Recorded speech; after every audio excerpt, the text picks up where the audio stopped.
얼마나 필요한데? 한 5억 정도요. 넉넉하게요. 일단 당분간은 적자를 감수하고 계속 광고를 때려야 하거든요. 미래를 위한 투자예요. 5억. 그 큰 돈을. 제가 나중에 배로 돌려드릴게요. 저 믿으시죠? 저는 전화를 끊고 어떻게 해야 할지 고민을 했습니다. 그 5억은 아들에게 줄 돈이었지만 제가 지금 주면 분명 아들이 그 5억을 순식간에 날릴 것 같기 때문이었죠. 그래도 하나뿐인 아들인데 모른 척 할 수는 없었습니다. 그래서 저는 아들에게 2억만 송금하였죠. 근데 그 다음 날이었습니다. 아들은 굉장히 화가 난 채로 저에게 전화를 했죠. 어머니, 2억만 보내시면 어떡해요? 제가 5억이라고 말씀드렸잖아요. 이거 가지고는 몇 달도 못 버텨요. 저 그 돈 없으면 진짜 힘들어요. 그것도 많이 준 거다. 내가 보기엔 지금 이 돈을 너에게 주기엔 위험해. 그게 무슨 소리세요? 저를 그렇게 못 믿으세요? 나는 이 정도면 너에게 할 도리를 다 했다고 생각한다. 할 도리요? 지금까지 어머니가 저한테 해주신 게 뭔데요? 다 장인어른이 해주신 거잖아요. 집도 그렇고 사무실도 그렇고요. 이렇게 딱 한 번 도와달라고 하는 게 그렇게 억울하세요? 뭐, 그래, 너 말 잘했다. 내가 지금까지 너 변호사 되기까지 얼마나 뒷바라지를 했니? 그리고 결혼식 비용도 부담했고 2억도 보내줬잖니. 난 너한테 돈을 쓰느라 나한테 한 번도 쓴 적이 없어. 그러면서도 너한테 뭐 하나 바란 것 없다. 제가 효도한다니까요. 좀만 기다려주세요. 언제까지 기다려야 하니? 그러다 나 세상 떠나고 나서 효도하겠다. 진짜 이러실 거예요? 그 돈 원래 저한테 주실 돈이었잖아요. 아버지가 살아계셨으면 분명 저한테 바로 주셨을 거예요. 뭐, 너 말 다 했니? 왜 그 돈을 당연히 너한테 줘야 하니? 내 인생은 없는 거야. 이 돈 너한테 주면 나는 남은 인생 뭘 가지고 살라는 거야. 너야말로 나를 조금이라도 생각하고 있는 거니. 진짜 너무하시네요. 계속 이러시면 저 어머니한테 민사소송을 할 수도 있어요. 뭐 소송, 말 다 했니? 그래 한번 해봐라. 천하의 불효자 같으니라고. 이게 어떻게 된 일일까요? 지금 아들이 어머니에게 5억이란 큰 돈을 달라고 요구하는 상황인데요. 2억이란 돈을 받고도 어머니에게 화를 내는 아들이네요. 오늘은 평생 아들 뒷바라지에서 변호사를 만들었지만 그런 아들에게 배신당한 임순자님의 사연입니다. 어떤 내용의 이야기일지 바로 들어보도록 하겠습니다. 안녕하세요. 저는 경기도 성남에 살고 있는 올해 75이 되는 임순자라고 합니다. 매번 사연을 듣기만 하다가 이렇게 써보는 건 처음이에요. 누구에게도 하고 다닐 수 없던 이야기를 여러분과 공유하려고 하니 기분이 싱숭생숭하네요. 저에게 있었던 일은 저를 오랜 시간 동안 힘들게 했던 일입니다. 사랑하는 아들과 있었던 저에겐 살면서 가장 슬펐던 순간에 대한 이야기입니다. 용기를 내서 여러분께 저의 이야기를 말씀드리는 것이니 부족하더라도 끝까지 들어주시고 좋은 말씀 한마디 해주시면 감사할 것 같아요. 그럼 이야기 시작하겠습니다. 제 이야기를 제대로 말씀드리기 위해선 저희 아들을 낳았던 순간부터 말씀드려야 할 것 같아요. 저는 어려서부터 그리 넉넉한 집안에서 태어나지 않았어요. 대학도 나오지 못했고 평생을 몸쓰는 일만 했습니다. 어려서는 공장에 다녔고 나이 들어서는 여기저기 전전하다가 결혼 후에는 작은 국밥집으로 장사를 시작했죠. 남편도 마찬가지였어요. 남편과는 공장에서 만났죠. 남편도 공장에서 일하다가 나중엔 용접 기술을 배워서 노동자로 일을 했어요. 그렇게 저희는 적은 돈으로 신혼생활을 시작했고, 둘 다 건강이 안 좋으신 부모님이 계셨기에 그분들까지 챙겨야 했습니다. 그래서 항상 돈이 부족했죠. 그래서 어느 정도 돈을 모을 때까지는 아이를 갖지 말자고 했습니다. 하지만 그게 마음처럼 되나요? 결혼 후 2년 뒤 저는 아이를 가지게 되었습니다. 그때는 사실 행복하지만은 않았어요. 너무 걱정이 되었죠. 왜냐하면 모은 돈도 많지 않았고 아이를 가지면 이래도 지장이 있을 거라 생각했기 때문이었어요. 그리고 저와 남편이 겪은 가난을 그 아이에게 물려주고 싶지 않은 마음도 있었죠. 하지만 남편은 저에게 잘 키울 수 있을 거라는 희망을 주었어요. 정말로 듬직했죠. 남편은 더 많은 돈을 벌기 위해 지방에서 큰 건물을 짓는 곳으로 몇 달 동안 일을 갔어요. 저 또한 일을 쉴 수 없었기에 임신한 몸으로 계속 가게에 출근을 했죠. 그렇게 8개월가량이 지나고 저는 저희 아들 영진이를 낳게 되었어요. 물론 걱정은 많았지만 막상 천사 같은 아이를 보고 있자니 있던 걱정마저 사라지는 듯 했어요. 저와 남편은 우리 아이만큼은 절대로 부족함 없이 키워야겠다고 다짐을 했습니다. 그래서 남편과 최선을 다해서 돈을 벌었어요. 저는 쉬는 날 없이 가게를 나갔고 남편도 마찬가지였죠. 저는 항상 아이를 포대기에 메고 일을 해서 2배로 힘들었던 것 같아요. 그래도 가끔 손님들과 주변 이웃분들이 봐주시기도 해서 많은 도움이 되었죠. 그렇게 제 아들은 무럭무럭 자랐고 저희 바람대로 큰 부족함 없이 키울 수 있었습니다. 아들은 정말 예의 바른 모범생이었어요. 녹록치 않은 집안 사정을 어려서부터 이해했고 나중에 저희에게 꼭 보답하겠다고 말하는 아이였죠. 아들은 정말 공부를 열심히 했어요. 학교에서 10손가락 안에는 무조건 들었던 것 같아요. 그러던 아들이 고등학생이 되었을 때 저에게 말했습니다. 어머니, 저 법대에 가고 싶어요. 법대. 웬 법대냐? 사람들 이야기 들어보니까 사자 들어가는 직업이 최고라고 하더라고요. 어머니 아버지 호강시켜드리려면 사자 들어가는 직업을 가져야 할 것 같더라고요. 근데 제가 할 수 있는 게 공부밖에 없고 잘할 수 있는 걸 생각하다 보니 변호사가 딱 어울릴 것 같다고 생각했어요. 저는 그 이야기를 듣고 감동하지 않을 수 없었어요. 어떻게 이런 아들이 저와 남편 사이에서 나왔는지 축복이라고 생각했죠. 고맙구나. 정말 고마워. 나는 지금 죽어도 여한이 없구나. 어머니, 그게 무슨 말씀이세요? 제가 나중에 잘 되는 모습 보셔야죠. 남편 또한 이 이야기를 듣고 너무나도 좋아하더군요. 그렇게 저와 남편은 그때부터 아들이 변호사가 될 때까지 무조건적으로 지원해 주기로 다짐했습니다. 아들이 이렇게 큰 꿈을 가지고 있고 실력도 가지고 있으니 지원해 주지 않을 이유가 없었기 때문이었죠. 저는 아들의 그 꿈 하나만 보고 정말 열심히 일을 했습니다. 남편도 마찬가지였죠. 저는 아들이 다른 것에 신경 쓰지 않고 공부만 할 수 있게 지원을 아끼지 않았습니다. 참고서는 물론이고 유명한 과외 선생님도 붙여줬고 독서실도 가장 비싸고 좋은 자리에서 할 수 있게 해주었습니다. 저희의 이런 지원과 기대에 부응하여 저희 아들은 서울에 있는 유명한 법대에 들어가게 되었죠. 대학에 합격한 날은 정말로 기뻤어요. 셋이 부둥켜 안고 엉엉 울었던 것 같아요. 하지만 지원은 이제 시작이었죠. 저희는 아들의 입학금과 대학 등록비, 그리고 생활비 등을 지원해 주어야 했습니다. 아들은 장학금을 받지 못해 죄송하다고 했지만 저희는 아들에게 부담 갖지 말라고 했어요. 워낙 공부 잘하는 아이들이 몰려있는 학교다 보니 장학금을 받기가 하늘의 별 따기더라고요.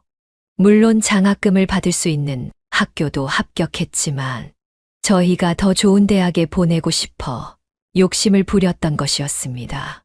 아들은 그만큼 저희 집안의 가장 큰 자랑이었죠.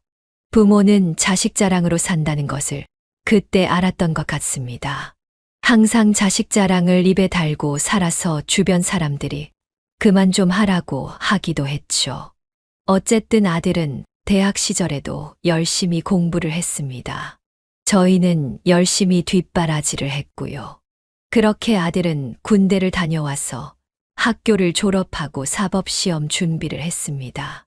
지금은 바뀌었지만 아들 때에는 사법시험을 봐야 했었거든요. 생각해보면 그때가 가장 힘들었던 시기였던 것 같아요. 아들은 고시원에 들어가서 사법시험 준비를 했고, 저와 남편은 계속해서 아들 뒷바라지를 해주었습니다. 하지만 사법시험의 벽은 굉장히 높았어요. 아들은 매번 아쉽게 떨어졌고, 계속해서 도전했어요. 아들은 지칠만도 한데 묵묵히 버티며 공부에 열중했죠. 저와 남편 또한 아들이 변호사가 되는 모습을 상상하며 묵묵히 뒷바라지를 했습니다. 하지만 그러던 중 저와 아들에게 엄청난 비극이 일어났어요. 바로 남편이 현장에서 사고를 당해서 세상을 떠난 것이었어요. 남편은 평소엔 가지 않던 위험한 현장에 돈을 벌기 위해 갔다가 안전 설비가 제대로 되어 있지 않아 사고를 당한 것이었어요. 하지만 회사는 억지로 우기며 산재보험 처리도 해주지 않았죠. 남편 말고 여러 피해자분들이 있었던 터라 가족끼리 단합해서 회사에게 요청했지만 오히려 문전박대를 당했죠. 저는 하늘이 무너진 듯 했습니다. 남편 없이 어떻게 아들을 혼자 키울 수 있을지 막막했어요. 더군다나 아들이 시험을 준비하면서 남편의 죽음에 타격을 입을까 걱정이 되기도 했죠. 그래서 저는 미어지는 가슴을 어떻게든 참아내고 아들을 남편의 장례식에 딱 하루만 있게 하고서는 다시 고시원으로 보냈습니다. 아들이 아버지의 죽음에 충격을 받아 다른 일을 하겠다는 소리가 나오지 않게 하기 위해서였어요. 아들이 저에게 먼저 말하기 전에 제가 먼저 아들에게 말했죠. 아무 말도 하지 마렴. 너가 해야 할 일은 공부해서 변호사가 되는 거야. 그게 네 아버지도 죽도록 바랬던 일이었다. 날 생각한다고 공부 그만두고 다른 일 한다는 말은 일절하지 마라. 그게 오히려 우리에게 불효를 저지르는 것이야. 아들은 제 뜻을 알아주었는지 별말 없이 다시 고시원으로 갔습니다. 남편은 그렇게 보고 싶어 했던 변호사 된 아들을 보지 못하고 제 곁을 떠나갔지만 남아있는 저는 넋놓고 앉아있을 수 없었죠. 어떻게든 아들이 변호사가 될 때까지 지원을 해줘야 했습니다. 그래서 저는 저에게 일절 한 푼도 쓰지 않고 돈을 모았습니다. 먹을 것 아끼고 입을 것 아껴서 모두 아들에게 송금했죠. 그렇게 남편이 세상을 떠난 후 2년이 지나고 아들이 사법시험을 준비한 지 5년째 되는 해에 아들은 드디어 1차와 2차 시험에 합격을 했고 한 번에 3차까지 합격해 변호사가 되었습니다. 그때 마음을 어떻게 전달할 수 있을까요? 저와 아들은 정말 서로를 부둥켜 안고 펑펑 울었습니다. 제 인생에서 가장 행복한 날이었죠. 아들은 저에게 절을 하며 이 은혜를 평생 잊지 않겠다고 했고, 저 또한 고생한 아들을 꼭 안아주었습니다. 그날 밤 저는 탁자 위에 있던 남편의 사진을 보고 마음속 편지를 썼습니다. 여보, 우리 영진이가 드디어 변호사가 되었어요. 기쁘죠? 당신 다 보고 있는 거 알고 있어요. 당신이 아니었으면 절대 나 혼자서 영진이 뒷바라지 못했을 거예요. 당신 덕분에 영진이가 이렇게 될 수 있었던 거예요. 고마워요. 오늘 같이 있었으면 좋았으련만. 앞으로도 우리 영진이 승승장구할 수 있게 당신이 거기서도 많이 도움을 줘요. 저는 드디어 아들 뒷바라지로부터 약간의 해방감을 느꼈습니다. 이제 남은 건 빛나는 미래밖에 없다고 생각했죠. 아들도 저에게 이렇게 말했어요. 어머니 제가 드디어 해냈네요. 이제 어머니 고생 안 시킬게요. 제가 어머니 평생 모시고 살 거예요. 말이라도 고맙구나. 아들은 그렇게 연수원에 들어가 교육을 받았고 이후 작은 로펌에서 새끼 변호사로 일을 시작했습니다. 저는 아들과 힘을 합쳐 잘 살아갈 수 있을 거라 생각했지만 상황은 생각만큼 나아지지 않았어요. 아들은 30대 중반이 되었고 아직 자신만의 사무실을 가지지 못했어요. 어느 정도 경력이 필요했고 자신의 사무실을 차리기 위해선 어느 정도 돈을 모아야 했기 때문이었어요. 그때까지 아들은 돈을 모으기 위해서 저와 함께 살았죠. 그런 생활이 지속되자 아들은 힘에 부쳤나 본지 가끔은 저에게 투정을 부리기도 했어요. 어머니 언제쯤 제 사무실을 가질 수 있을까요? 저도 돈을 많이 벌고 싶은데. 나는 이제 시작이라고 생각한단다. 인생은 길어. 그러니까 천천히 준비해 가렴. 너는 지금까지 다 이루어 왔잖니. 앞으로도 그럴 거야. 내가 그때까지 최선을 다해 도와주마. 고마워요. 어머니. 이때까지만 해도 저와 아들은 서로를 아끼고 의지하며 지냈습니다. 다만 저는 걱정되는 점이 하나 있었죠. 아들이 일에 치여 사느라 그런지 여자친구 한 번 데려오지 않았어요. 물론 일적으로 성공하는 것도 중요하지만 저는 아들이었다. 다른 사람들처럼 평범한 가정을 꾸리며 살아갔으면 좋겠다고 생각했어요. 하지만 아들의 나이는 점점 들어가고 있었죠. 그렇게 저 혼자 걱정하고 있던 와중 아들이 결혼을 하고 싶다고 저에게 말했어요. 저는 다소 당황스러웠지만 그래도 기뻤습니다. 그래서 그 아가씨에 대해 물었죠. 그 아가씨는 어떻게 만나게 됐니? 지금 다니는 로펌 선배가 소개시켜줘서 만났어요. 만났는데 괜찮아서 몇 번 더 만나다 보니 사귀게 됐어요. 근데 성격도 직업도 집안도 너무 괜찮아서 이보다 더 좋은 여자는 만날 수 없겠다고 생각이 들더라고요. 그러던 중 결혼 이야기가 슬슬 나왔어요. 저도 좋다고 했고 여자친구도 빨리 하고 싶다고 했어요. 여자친구도 나이가 그렇게 적지 않거든요. 그렇구나. 근데 결혼 준비는 괜찮겠니? 너는 일도 늦게 시작해서 모아둔 돈도 많이 없을 텐데. 모아둔 돈도 사무실 차리기 위해서 지금까지 모아둔 거잖니. 어머니, 말이 맞아요. 저도 고민 많이 해봤는데 결혼을 먼저 하는 게 맞을 것 같아요. 여자친구 쪽에서도 결혼을 빨리 시키고 싶어 하시는 것 같기도 하고요. 여자친구 부모님은 만나 뵈었고. 네, 그럼요. 제가 변호사라고 하니까 엄청 좋아하시던걸요? 여자친구 부모님이 조금 크게 사업을 하시는데 집안에 공부로 성공한 사람이 없으신가 보더라고요. 그래서 저를 엄청 마음에 들어 하셨어요. 그건 정말 다행이구나. 근데 집은 어떻게 할 거니?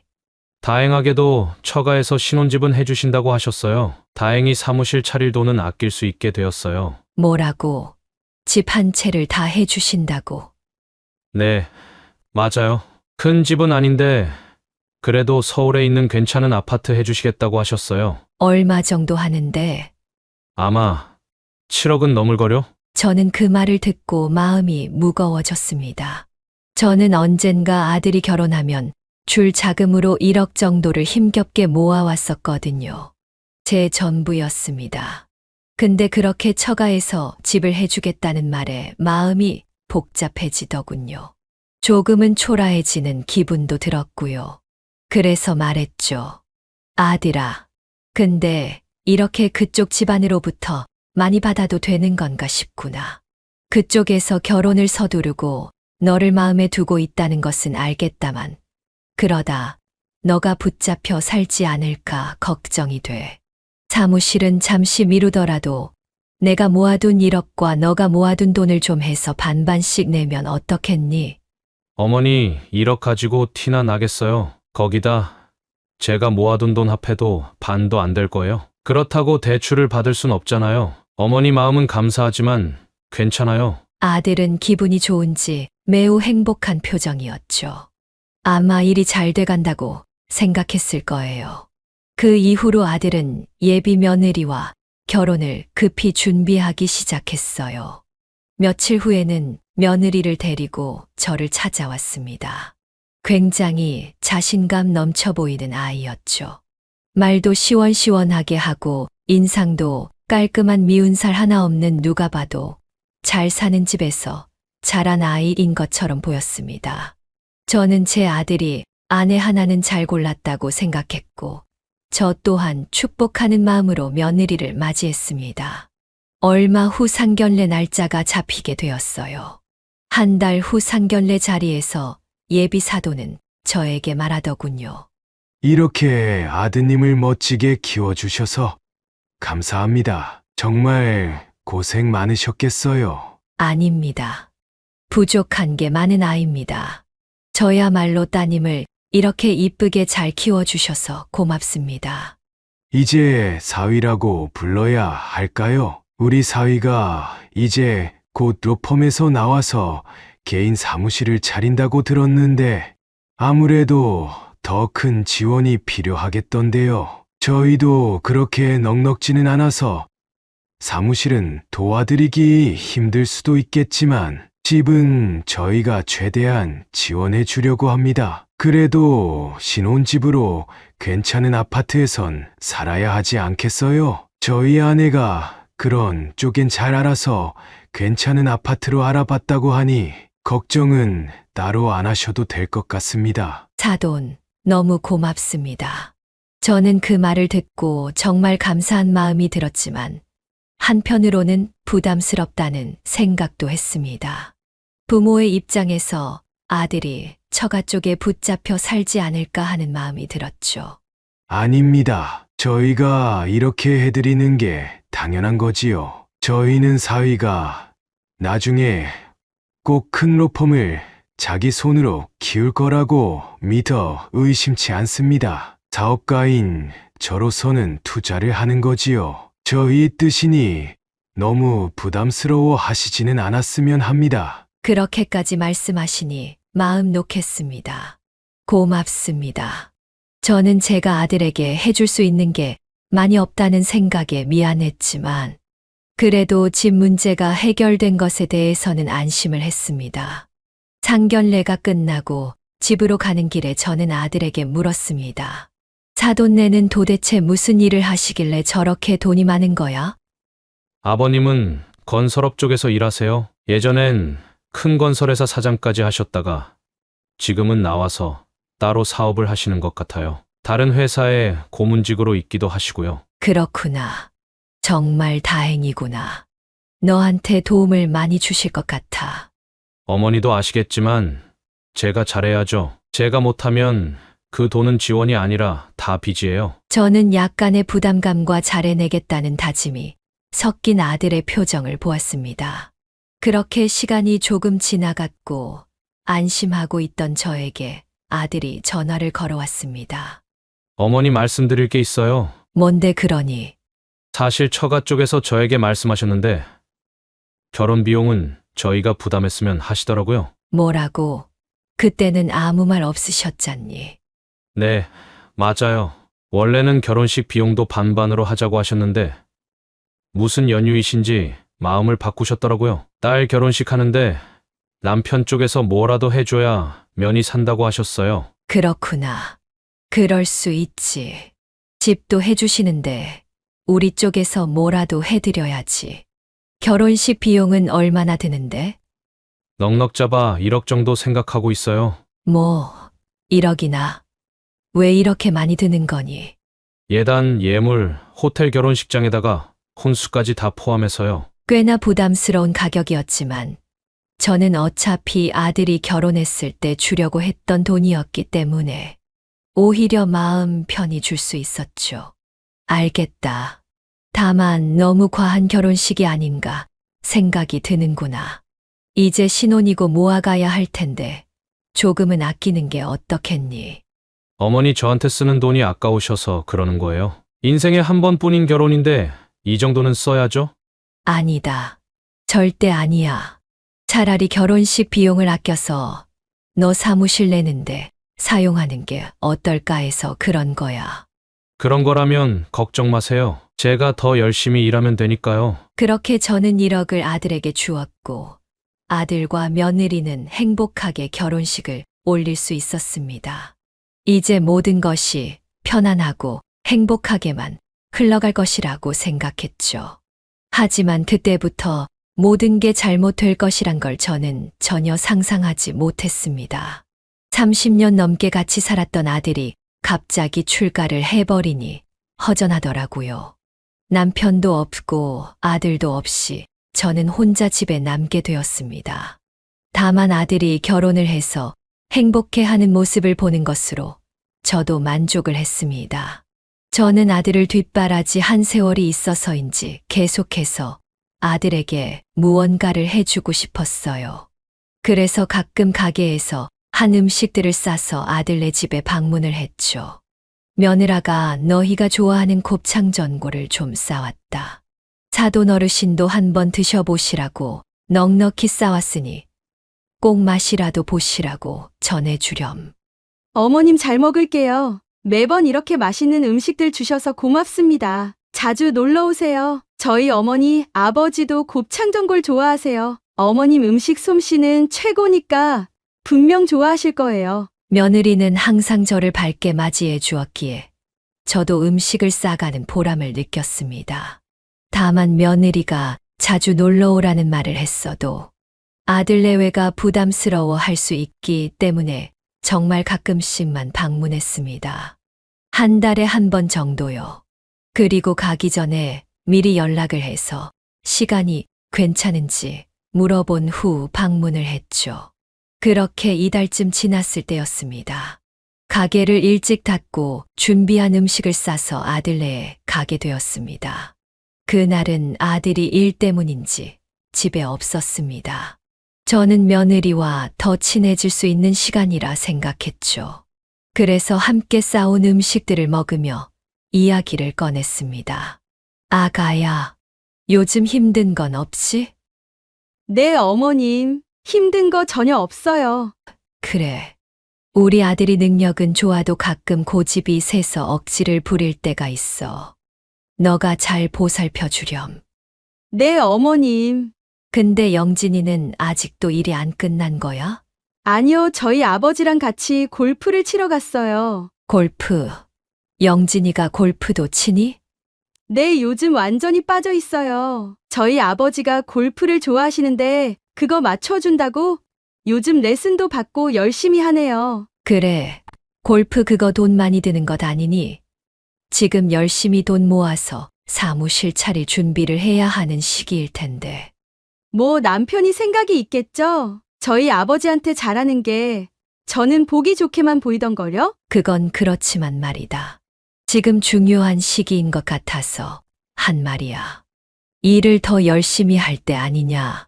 저는 그저 아들이 걱정되어 한 말이었습니다. 아들은 살면서 한 번도 사치스러운 것을 한 적이 없었거든요. 골프가 사치스럽다는 말은 아니지만 아들은 이전에도 왜 사람들이 골프를 치는 줄 모르겠다고 한 아이였습니다. 저는 아들이 제 걱정대로 사돈에게 끌려다니는 것처럼 보여 안타까웠을 뿐이었죠. 자신의 일에 자부심을 가지고 열심히 하던 애였는데 요즘 사돈에게 잘 보이려고 골프만 치러 다닌다는 이야기가 저에겐 가슴 아프게 들렸었죠. 근데 며느리는 저의 그 말이 기분이 나빴는지 갑자기 표정이 굳었고 태도도 차가워졌습니다.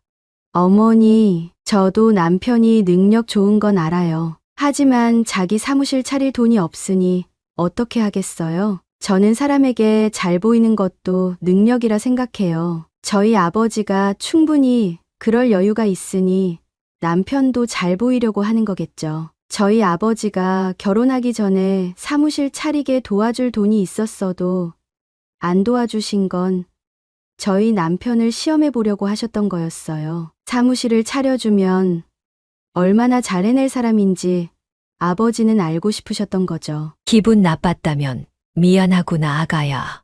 나는 그런 말로 한 게 아니었어. 그저 아들이 걱정되어서 한 말이었다.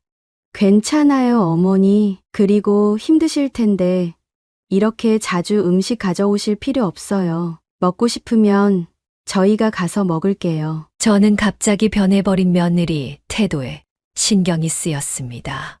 괜히 쓸데없는 이야기를 한 것 같았죠. 저는 다시 집으로 왔고 다음부터 입 조심을 해야겠다고 생각했어요. 그냥 둘이 알아서 잘 살게 냅둬야겠더라고요.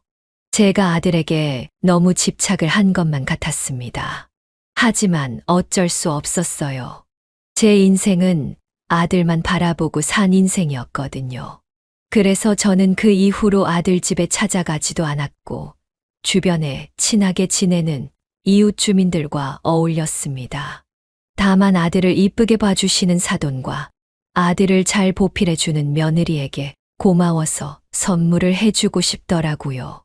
그래서 돈 없는 사정에 백화점에서 비싼 굴비 세트를 사서 사돈과 며느리에게 보냈습니다. 사돈네가 저희 집안보다 경제적으로 훨씬 잘 산다는 것을 알고 있었지만, 그래도 제 마음을 전달하고자 하는 의미였죠. 하지만 선물을 받고도 며느리와 사돈 측에서는 문자 하나 없었습니다.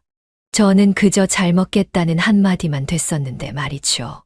저는 혹시 선물이 배송이 안 되었나 싶어 아들에게 전화를 해 물었죠. 아들아, 내가 굴비 세트를 사돈네랑 너네 집에 보냈는데 혹시 도착했니? 택배 회사에서는 도착했다고 문자가 오긴 했는데 너희한텐 아무런 연락이 없어서.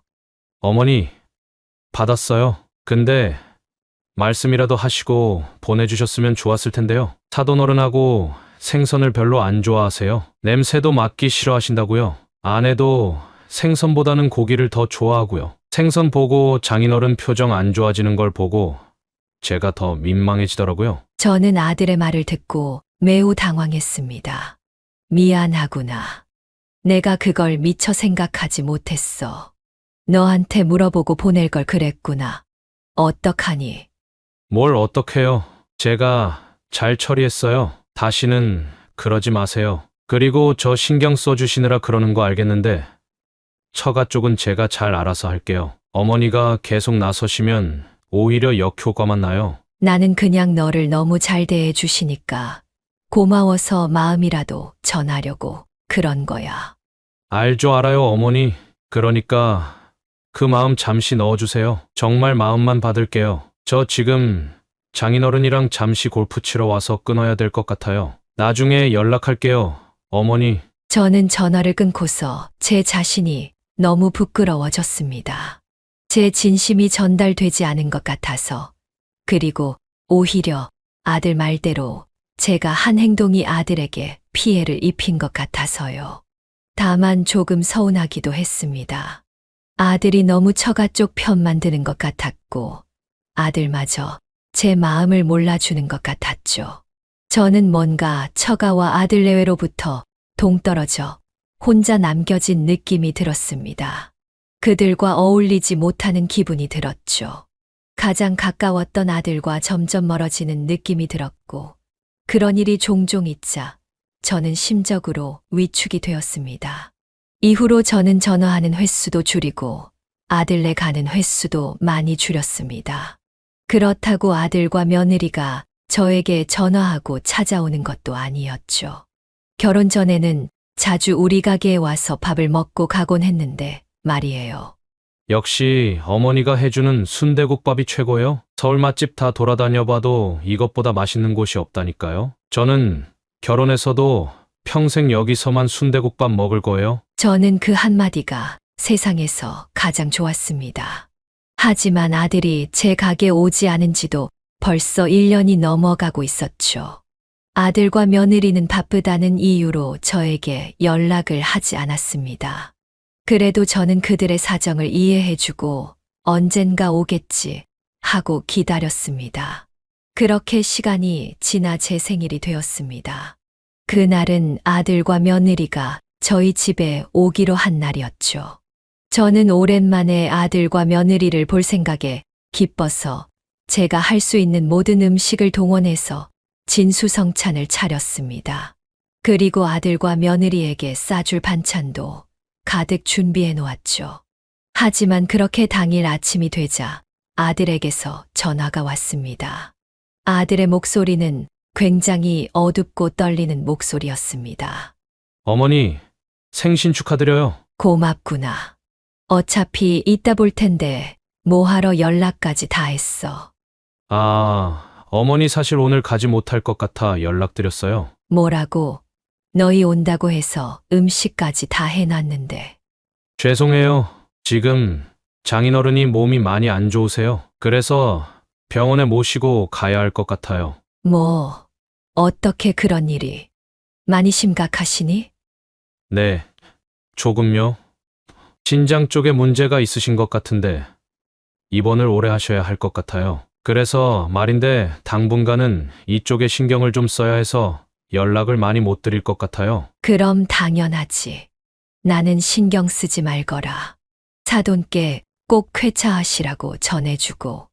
네, 어머니 이해해 주셔서 고마워요. 다음엔 꼭 순대국밥 먹으러 갈게요. 그래. 바쁘면 내가 가도 되니 부담 가지지 말고. 네, 어머니 푹 쉬세요. 그렇게 전화를 끄는 저는 이해가 되면서도 다른 한편으로는 마음이 허전했습니다. 저는 잔뜩 차린 음식들을 보며 한숨을 쉬었죠. 저 많은 걸 어떻게 해야 하나 싶은 생각이 들었고, 갑자기 외로움이 몰려왔습니다. 저는 결국 그 많은 음식들을 주변에 다 나누어 주었고, 그래도 남은 음식은 버릴 수밖에 없었어요. 그래도 사돈이 아프시다니 걱정이 되기도 했고, 병간호를 해야 할 아들과 며느리를 생각하니 제가 도와주고 싶다는 생각을 했죠. 아들의 떨리는 목소리가 계속 귓가에 맴돌았어요. 하지만 저번에 며느리가 말했듯이 서로 불편해질 수 있기에 저는 그런 저의 마음을 꾹 눌렀습니다. 그렇게 며칠이 지났습니다. 잠시 가게 일을 쉬는 동안 휴대폰을 열고 아들과 며느리의 카카오톡 사진을 우연히 보게 되었습니다.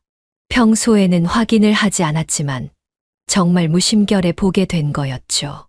아마 아들과 며느리가 보고 싶어서 무의식 중에 했던 행동일 거예요. 근데 최근에 며느리의 카카오톡 사진이 바뀌었더라고요. 그 사진에는 바로 제 아들과 며느리, 그리고 사돈 어르신들이 골프장에서 어깨동무를 하고 찍은 사진이었습니다. 그 안에서 아들과 며느리는 세상 행복한 표정을 짓고 있었고, 사돈 어르신들도 마찬가지였습니다.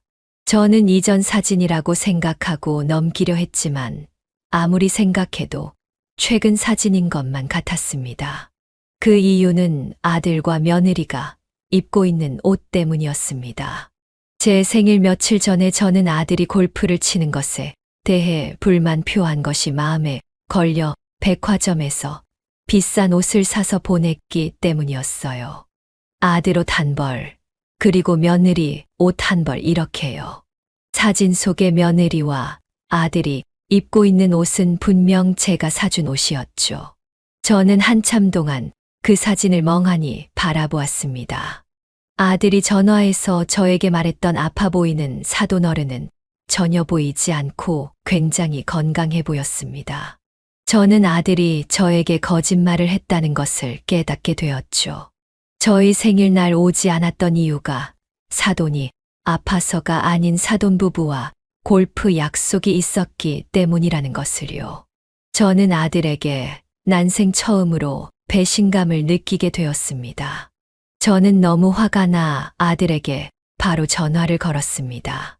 그리고 단도직입적으로 아들에게 물었죠. 어머니, 무슨 일이세요? 사돈 어르신은 안녕하시니? 장인어른이요? 지금 병원에서 병치레 중이시죠? 그거 사실이니? 내가 보기엔 엄청 건강해 보이시던데. 그게 무슨 말씀이세요? 너 내 생일 때 어디 갔었니? 사돈 부부랑 며느리랑 같이 골프 치러 간 거 아니야? 내가 모를 거라 생각했니? 거기에 어디 아픈 사람이 있는 거야. 어떻게 나한테 거짓말을 할 수가 있어. 제가 그렇게 말을 하자 아들은 아무 말도 하지 못했습니다. 저는 전화를 할 때까지만 해도 제가 틀린 거였으면 좋겠다는 생각을 했었지만 역시나 제 예상이 맞았던 것이었죠.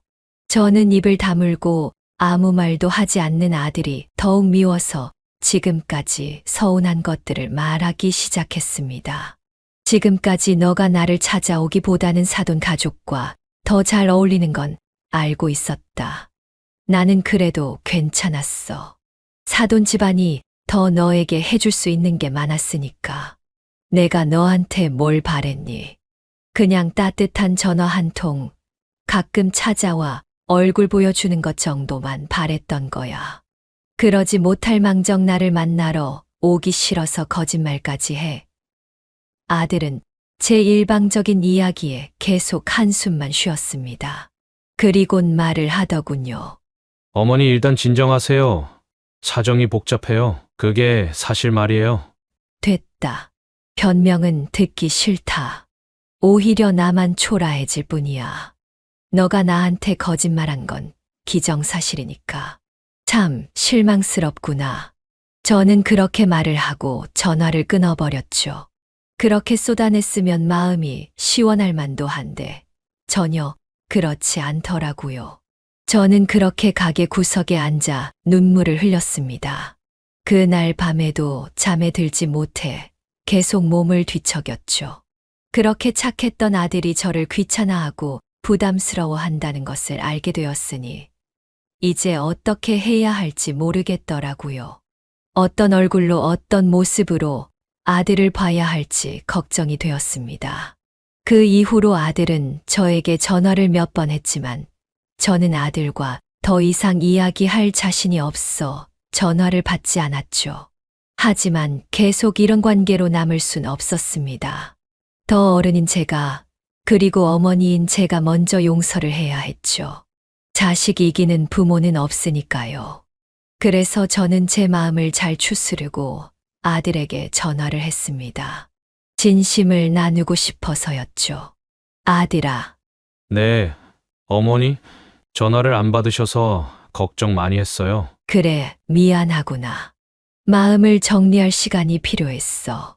정말 죄송해요. 제가 잠시 어떻게 됐었나 봐요. 일을 열심히 해서 제 힘으로 사무실을 차려야 했는데 장인어른 도움받아서 개인 사무실을 차릴 수 있을 것 같아서 그랬어요. 제 힘으로 규모가 괜찮은 사무실을 차리기 위해선 많은 시간과 돈이 필요할 것 같았거든요. 그래서 장인어른께 잘 보이기 위해서 그랬어요. 미안해요, 어머니. 아니다. 괜찮다. 다 부족한 내 탓이지. 이해한다. 하지만 서운한 것도 사실이야. 너가 나를 부끄러워하고 부담스러워하는 것 같아서 마음이 아팠단다. 하지만 그런 게 아니라니 다행이구나. 이해해 주셔서 감사해요. 어머니, 좋은 소식이 있어요. 뭔데 그러냐? 이제 제 사무실을 차리기로 했어요. 장인어른이 도와주신다고 해서 수월하게 사무실을 열 수 있을 것 같아요. 그게 정말이니? 얼마나 지원해 주시는데? 아마 반 이상은 지원해 주실 것 같아요. 나머지는 제가 모아온 돈으로 하고요. 이제 정말 돈 많이 벌어서 어머니한테 효도할게요. 말이라도 고맙다. 하지만 걱정이 되는구나. 그렇게 계속 사돈의 돈을 받아 쓰는 것이 너에게 도움이 되는지 말이야. 이번이 마지막이에요. 사무실 잘 되면 제가 배로 갚아드릴 거예요. 저 믿어주세요. 어쨌든 저희 이제 화해한 거죠? 그렇게 저와 아들은 진심 어린 마음을 나누고 화해를 했습니다. 저도 그 일로 인해 오히려 배운 것들이 있었죠. 제가 아들 부부에게 너무 집착을 하고 있었다는 것을요. 그 이후로 어느 정도 거리를 두어야겠다고 생각했습니다. 하지만 걱정은 되더군요. 아들이 계속 사돈에게 붙잡혀 살 것만 같았어요. 만약 사무실이 잘 안 되기라도 하면 더욱 더요. 그래서 저는 아들이 앞으로 할 일이 잘 되기만을 바랄 수밖에 없었죠. 그래도 이제 화해를 했으니 다시 평온한 날만 지속될 거라 생각했어요. 아들도 바뀌었을 거라 생각했는데 그건 저희 큰 오산이었죠. 어쨌든 그러던 중 저에게도 기쁜 소식이 들려왔어요. 그건 남편의 산재 처리를 받을 수 있을 것 같다는 소식이었어요.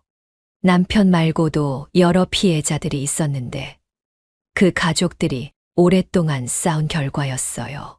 그 일은 소송까지 갔고 노동청까지 합세해서 저희 피해자 손을 들어주었어요.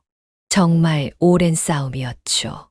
저는 그분들이 도움이 필요하다고 하면 언제든 도움을 주었지만 솔직히 말해서 이길 수 있을 거라는 생각은 하지 못했어요.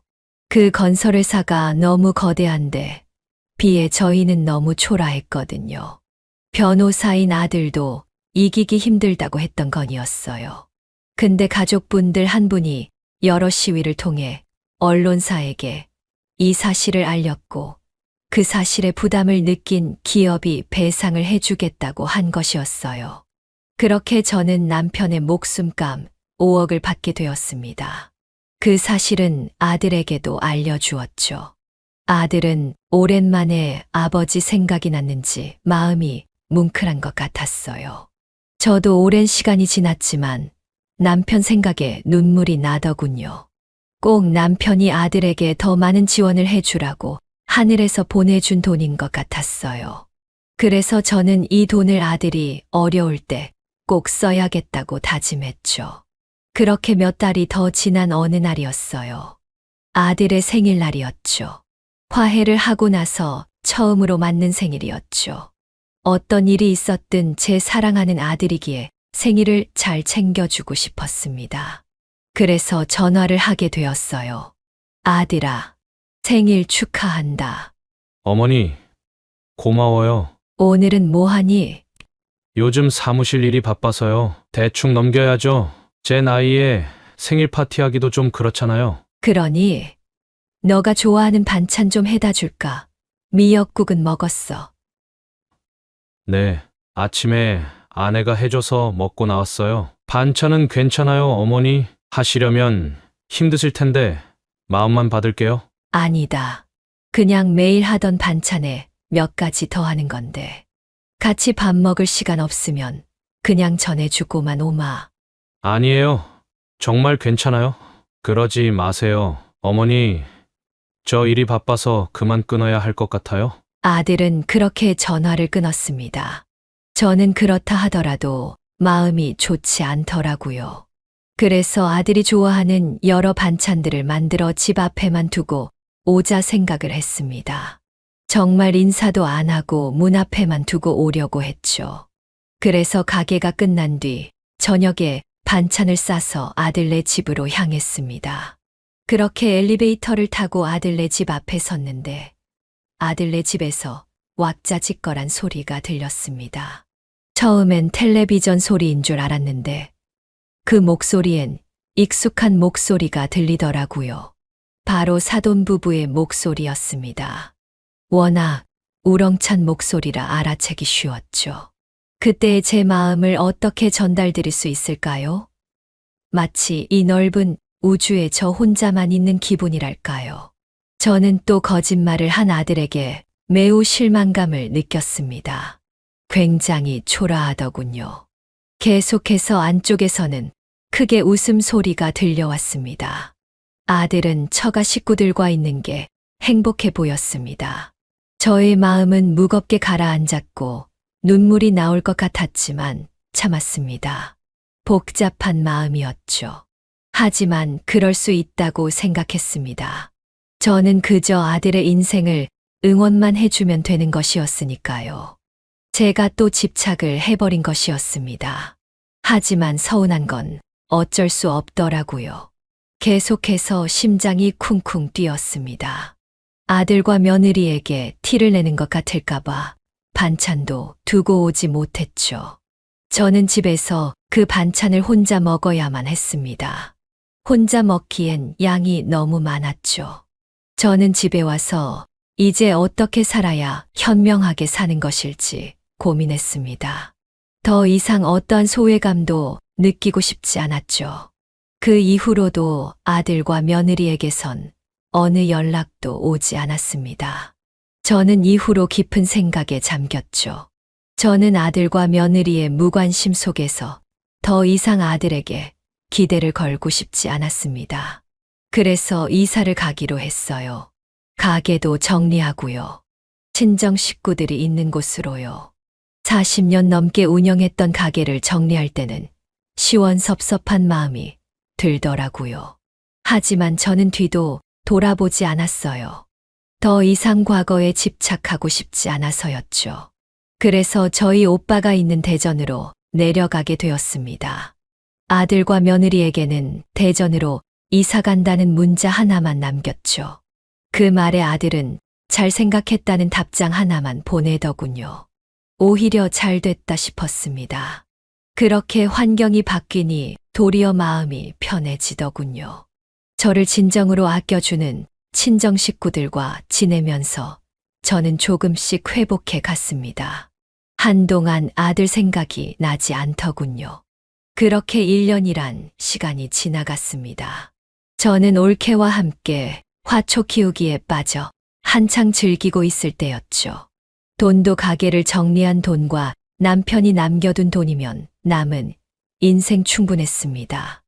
역시 아들과 며느리는 명절 때도 전화 한 통 없었습니다. 친정 식구들은 가끔 무슨 문제가 있냐고 물었지만 저는 대답하지 않았죠. 그럴 때만 가끔 가슴이 아팠고 평소에는 괜찮았습니다. 그런데 어느 날 아들에게 전화가 왔습니다. 아들이 인사를 하고 처음으로 꺼낸 말은 저에게 굉장히 충격적이었죠. 어머니, 혹시 아버지 돌아가셔서 받은 돈 좀 주실 수 있으세요? 저는 굉장히 당황했습니다. 1년 넘게 연락 없다가 이제 와서 돈을 달라고. 그게 무슨 소리니? 어머니도 아시잖아요. 제가 사무실 열어서 굉장히 바빴다는 거요. 그래서 연락 못 드린 거예요. 죄송해요. 그건 그렇다 치고 돈이 왜 필요한데? 너희 사돈 내 돈 많잖니? 사실 지금 제가 운영하는 사무실이 사정이 많이 안 좋아요. 규모만 크게 늘렸다가 인건비와 사무실 비용이 어마어마하게 나와서 오랫동안 적자예요. 그러게 왜 이렇게 크게 한 거야? 적당히 너의 능력에 맞춰서 했어야지. 어머니가 이쪽 일에 대해서 뭐 아세요? 그래, 나 모른다. 그럼 잘 아는 너가 이겨내지 그러니. 사돈 쪽에 부탁해 보든가. 왜 그러세요? 어머니, 우리 사이에? 장인어른은 지금 저를 못 믿었게 보시는 것 같아요. 제가 돈 얘기를 꺼낼 때면 계속 자리를 피하세요. 어머니, 저도 어떻게 해야 할지 모르겠어요. 좀 도와주세요. 저한텐 어머니밖에 없다는 거 잘 아시잖아요. 저는 그 말에 마음이 흔들렸습니다. 아들의 목소리는 굉장히 떨렸고 불안했습니다. 얼마나 필요한데? 한 5억 정도요. 넉넉하게요. 일단 당분간은 적자를 감수하고 계속 광고를 때려야 하거든요. 미래를 위한 투자예요. 5억. 그 큰 돈을. 제가 나중에 배로 돌려드릴게요. 저 믿으시죠? 저는 전화를 끊고 어떻게 해야 할지 고민을 했습니다. 그 5억은 아들에게 줄 돈이었지만 제가 지금 주면 분명 아들이 그 5억을 순식간에 날릴 것 같기 때문이었죠. 그래도 하나뿐인 아들인데 모른 척 할 수는 없었습니다. 그래서 저는 아들에게 2억만 송금하였죠. 근데 그 다음 날이었습니다. 아들은 굉장히 화가 난 채로 저에게 전화를 했죠. 어머니, 2억만 보내시면 어떡해요? 제가 5억이라고 말씀드렸잖아요. 이거 가지고는 몇 달도 못 버텨요. 저 그 돈 없으면 진짜 힘들어요. 그것도 많이 준 거다. 내가 보기엔 지금 이 돈을 너에게 주기엔 위험해. 그게 무슨 소리세요? 저를 그렇게 못 믿으세요? 나는 이 정도면 너에게 할 도리를 다 했다고 생각한다. 할 도리요? 지금까지 어머니가 저한테 해주신 게 뭔데요? 다 장인어른이 해주신 거잖아요. 집도 그렇고 사무실도 그렇고요. 이렇게 딱 한 번 도와달라고 하는 게 그렇게 억울하세요? 뭐, 그래, 너 말 잘했다. 내가 지금까지 너 변호사 되기까지 얼마나 뒷바라지를 했니? 그리고 결혼식 비용도 부담했고 2억도 보내줬잖니. 난 너한테 돈을 쓰느라 나한테 한 번도 쓴 적이 없어. 그러면서도 너한테 뭐 하나 바란 것 없다. 제가 효도한다니까요. 좀만 기다려주세요. 언제까지 기다려야 하니? 그러다 나 세상 떠나고 나서 효도하겠다. 진짜 이러실 거예요? 그 돈 원래 저한테 주실 돈이었잖아요. 아버지가 살아계셨으면 분명 저한테 바로 주셨을 거예요. 뭐, 너 말 다 했니? 왜 그 돈을 당연히 너한테 줘야 하니? 내 인생은 없는 거야. 이 돈 너한테 주면 나는 남은 인생 뭘 가지고 살라는 거야. 너야말로 나를 조금이라도 생각하고 있는 거니. 진짜 너무하시네요. 계속 이러시면 저 어머니한테 민사소송을 할 수도 있어요. 뭐 소송, 말 다 했니? 그래 한번 해봐라. 천하의 불효자 같으니라고. 저는 그렇게 전화를 끊었습니다. 이제 저는 아들에게 아무런 기대도 하지 않게 되었어요. 아들과의 관계를 완전히 정리해야겠다고 마음먹었죠. 아들은 이제 제가 알던 예전의 아들이 아니었어요. 그렇게 아버지를 욕보일 놈이 아니었죠. 분명 돈 많은 처가에 물들어 뭔가 잘못된 것만 같았어요. 저는 제 가게를 정리한 돈만 남기고 나머지 돈을 어떻게 해야 할지 고민했죠. 그 돈을 아들에게 줄 마음은 추호도 없었습니다.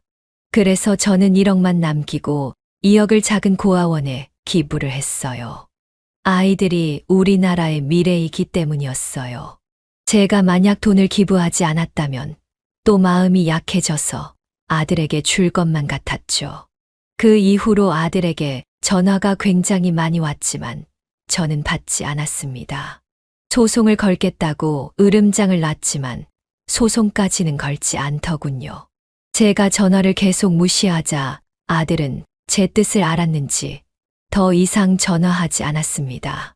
그리고 저는 애써 제 마음을 다 잡고 남은 제 인생에 집중하기 시작했죠. 그리고 남은 1억은 언젠가 아들이 자기 잘못을 깨닫는 날이 오면 그때 주려고 남겨두었습니다. 그렇게 시간이 지나고 역시나 아들이 사무실을 정리했다는 소식을 들었습니다. 제 잘못은 아니었죠. 제가 돈을 줬어도 언젠가 망했을 사무실이었습니다. 당시엔 아들에게 너무 화가 나 관계를 정리하겠다고 했지만 사실 부모로서 그럴 수는 없었습니다. 그래서 저는 아직 아들을 기다리고 있습니다. 언젠가 연락이 올 것을 기다리면서요. 왠지 언젠가는 제 진심을 알아주고 찾아올 것만 같습니다. 그때까지는 제 인생에 집중해서 살아가려고요. 제 이야기는 여기까지입니다. 어떻게 들으셨나요? 제가 부족한 것을 알고 있습니다. 저는 과연 그때 어떻게 했어야 했을까요? 어디서부터 무엇이 잘못되었던 걸까요? 여러분의 현명한 의견과 조언이 필요합니다. 저에게 많은 용기와 희망을 주시면 그 힘으로 아들과의 관계를 현명하게 풀어갈 수 있을 듯 합니다. 지금까지 제 이야기를 들어주셔서 진심으로 감사합니다. 네, 오늘 이야기는 어떠셨나요? 오늘 이야기를 듣고 어떻게 생각하시는지 어머님, 아버님의 생각을 댓글로 공유해주세요. 저는 또 다른 사연으로 찾아뵙겠습니다. 벌써 어머님, 아버님의 사연에 공감해주시는 구독자분들이 7,000분을 넘어섰는데요. 함께 해주셔서 진심으로 감사드립니다. 좋아요, 구독, 알람 설정을 통해 앞으로도 따뜻한 정을 나눌 수 있게 함께 해주세요. 어머님, 아버님의 삶의 지혜와 경험을 나눌 수 있는 통로가 되겠습니다. 오늘도 인생을 바꾸는 관점을 통해 사연을 들어주셔서 감사합니다.